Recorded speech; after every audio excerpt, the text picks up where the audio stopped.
Ce matin, nous vous informions que Kylian Mbappé était de nouveau absent du groupe des Blues pour le rendez-vous de novembre. Lors d'une intervention dans les médias vendredi, son entraîneur Carlo Ancelotti a choisi de ne pas prolonger le débat, affirmant que c'était le choix de Deschamps et qu'il n'avait pas le droit de le critiquer. Il a souligné que Mbappé se porte bien et reste motivé, comme tout le monde, malgré les difficultés. Cependant, cette réponse n'a pas satisfait beaucoup de monde, ce qui a poussé un journaliste français à creuser plus profondément.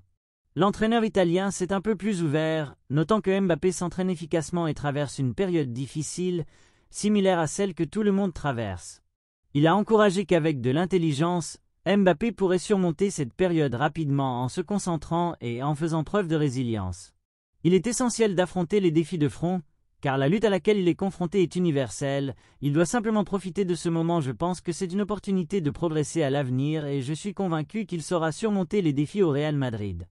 Depuis qu'il a été nommé numéro 9, Kylian Mbappé a du mal à trouver ses marques.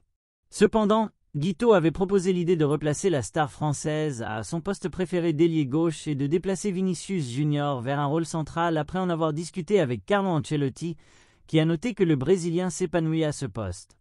Néanmoins, l'entraîneur italien a clairement fait savoir aujourd'hui qu'il ne voulait pas perturber l'impact de Mbappé en le déplaçant loin de là où il excelle, soulignant que le problème n'est pas une question d'attaque mais plutôt de défense. Mbappé a été prévenu qu'il devait démontrer ses capacités lors des prochains matchs. De plus, nous avons appris que le salaire astronomique qu'il perçoit au Real Madrid, conformément au contrat signé par l'attaquant français à son arrivée cet été, devrait faciliter ses performances selon Ramon Alvarez, journaliste de Radio Marca. Le joueur de 20 ans devrait toucher un revenu annuel brut de 36 millions d'euros, bonus compris, dépassant ainsi les 22,5 millions de David Alaba. Le journaliste espagnol souligne que le Real Madrid pourrait offrir cette somme conséquente aux joueurs français en raison des départs de Toni Kroos, qui gagnait environ 20 millions d'euros par saison, et de Rodrigo, qui gagnait 2 millions d'euros, ainsi que de Nacho Fernandez, dont le contrat lui permettait de toucher jusqu'à 100 millions d'euros par an. De plus, le club a fait des économies grâce à Luka Modric, qui a accepté une réduction de salaire lors de son dernier renouvellement de contrat, passant de 24 millions à 12 millions d'euros.